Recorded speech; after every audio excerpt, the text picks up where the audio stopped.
دعوت دیتا ہوں جناب مولانا حافظ سعید احمد محمدی سے گزارش ہے کہ وہ تقریر کے لیے تشریف فرمائیں۔ تقریر کرنے سے پہلے میں نعرہ لگاؤں گا، حق موجود، خدا موجود، لا الہ محمد فضائل دورکار مدن پیرے طریقت رہبر شریعت حافظ نظر محمد صاحب بابا شہزاد صاحب۔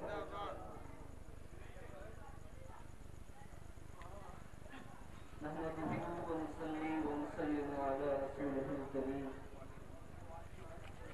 أما بعد فأعوذ بالله من الشيطان الرجيم، بسم الله الرحمن الرحيم، يا أيها الذين آمنوا اتقوا الله وكونوا مع الصادقين، صدق الله مولانا العظيم وصدق رسوله النبي الكريم الأمين، ونحن على ذلك لمن الشاهدين والشاكرين، والحمد لله رب العالمين، شفيع مطاع النبي الكريم، بسيم جسيم نسيم وسيم، بلغ العلا بكماله كشف الدجى بجماله، حسنت جميع خصاله صلوا عليه وآله۔ محبوب کی محفل کو محبوب سجاتے ہیں، آتے ہیں وہی جن کو سرکار بلاتے ہیں، یہ کمال حسن حضور ہے کہ گمان نقص سے جہاں نہیں، یہی پھول خار سے دور ہے، یہی شمع ہے کہ دھواں نہیں۔ حضرات محترم، جو آیہ کریمہ آپ کے سامنے تلاوت کرنے کا شرف حاصل کیا ہے، اس آیہ مبارکہ میں اللہ رب العزت نے دو چیزوں کا ذکر فرمایا ہے، تقویٰ اور نسبت۔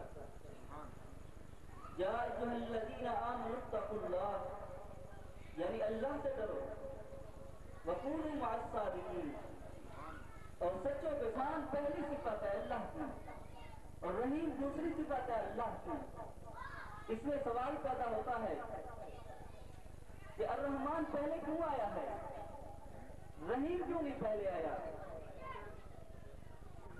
الرحمن اس کا تعلق دنیا سے ہے، اور رحیم اس کا تعلق آخرت سے ہے، اور دنیا پہلے ہے، آخرت بعد میں ہے۔ الرحمن پہلے ہے اور رحیم بعد میں ہے۔ الرحمن اس لیے پہلے آیا ہے۔ بسم اللہ الرحمن الرحیم، اللہ کے نام سے شروع کرتا ہوں۔ الرحمن جو بڑا مہربان ہے، رحیم جو ہمیشہ رحم کرنے والا ہے۔ الرحمن کا تعلق دنیا سے ہے اور رحیم کا تعلق آخرت سے ہے۔ اور ہم عرس کیوں مناتے ہیں؟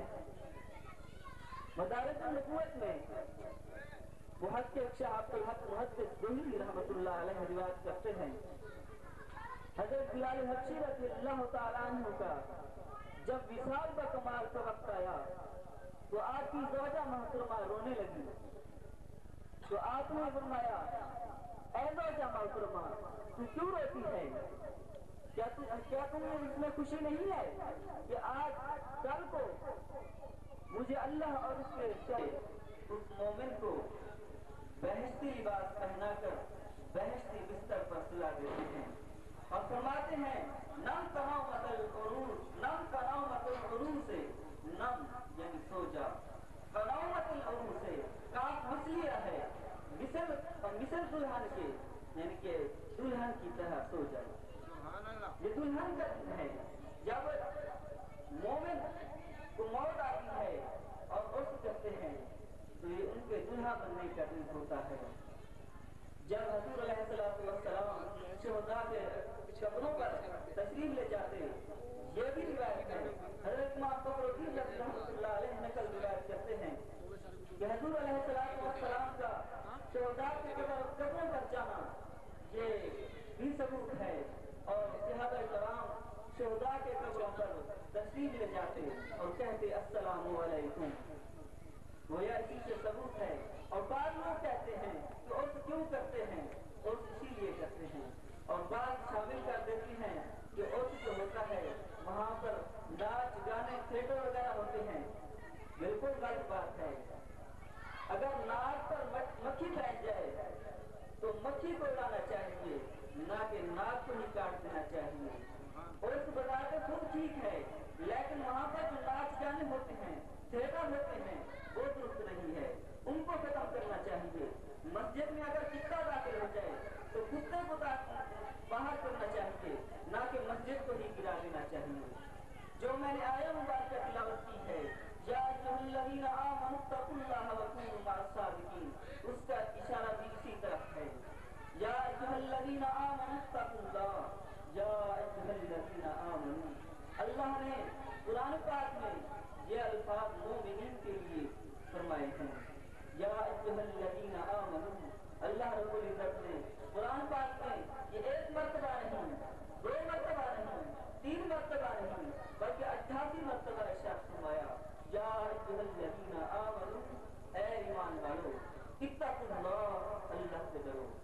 یہ لفظ پہلی امت کے نبیوں کو اس کتاب سے پکارا جاتا تھا، یہ عزت غلامان رسول کے لیے ہے۔